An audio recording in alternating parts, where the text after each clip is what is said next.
आदरणीय अध्यक्ष महोदय जी, मैं नियम 72(1) के तहत इस विधेयक को पुनर्स्थापित करने पर अपनी सख्त आपत्ति दर्ज करना चाहती हूं। महात्मा गांधी ग्रामीण रोजगार गारंटी कानून पिछले 20 सालों से ग्रामीण भारत को रोजगार देने में और ग्रामीण अर्थव्यवस्था को मजबूत बनाने में सक्षम रहा है। ये एक इतना क्रांतिकारी कानून है कि जब इसको बनाया गया तो सदन के सभी राजनीतिक दलों ने इससे पूरी सहमति दी।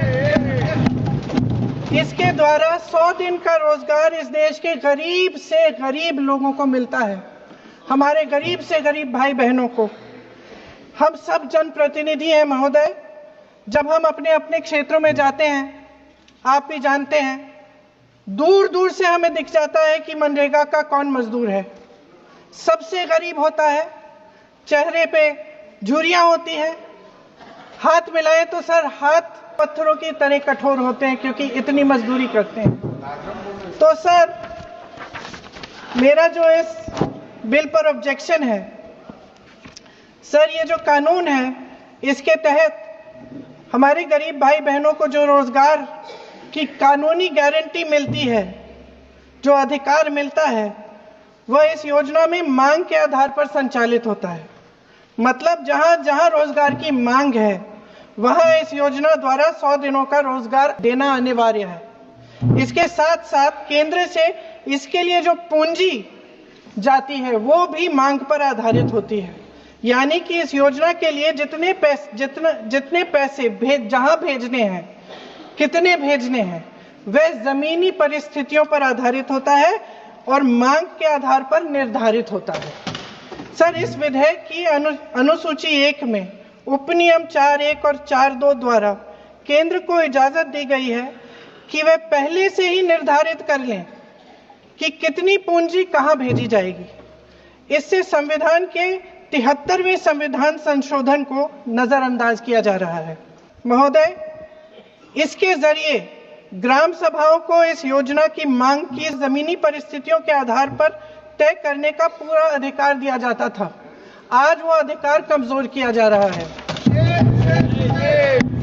सर जो हमारे संविधान की जो मूल भावना है कि हर एक व्यक्ति के हाथों में शक्ति होनी चाहिए, वही मूल भावना पंचायती राज में है और उस मूल भावना के विरोध है ये जो अधिनियम जो ये विधेयक आ रहा है।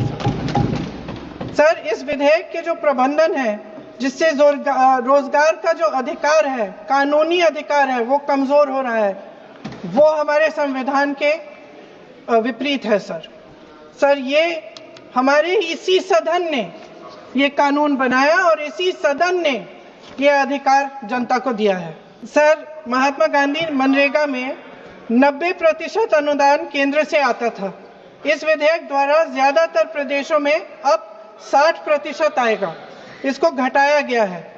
ओके सर इससे प्रदेशों की अर्थव्यवस्था पर बहुत भार होगी और खास तौर से ये वे प्रदेश जिनकी अर्थव्यवस्था पहले से ही केंद्र की ओर से जीएसटी के बकाये के इंतजार में है। इस विधेयक द्वारा केंद्र का नियंत्रण बढ़ाया जा रहा है और जिम्मेदारी घटाई जा रही है।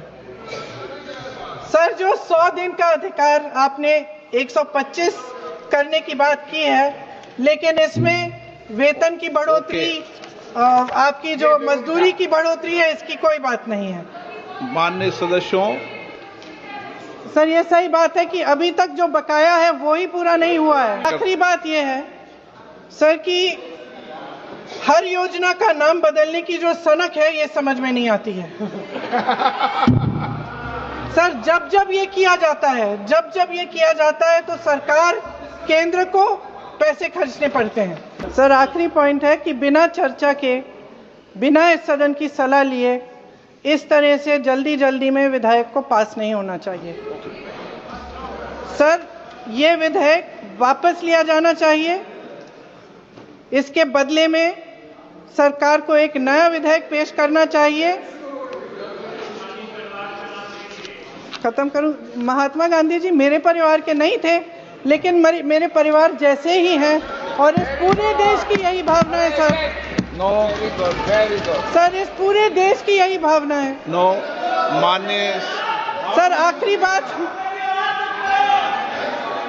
सर आखिरी बात यह है कि गहन जांच पड़ताल और व्यापक चर्चा के लिए इसे कम से कम स्थायी समिति के पास भेजा जाना चाहिए और कोई विधायक किसी की निजी महत्वाकांक्षा, सनक और पूर्वाग्रहों के आधार पर न तो पेश होना चाहिए और न ही पास होना चाहिए। धन्यवाद।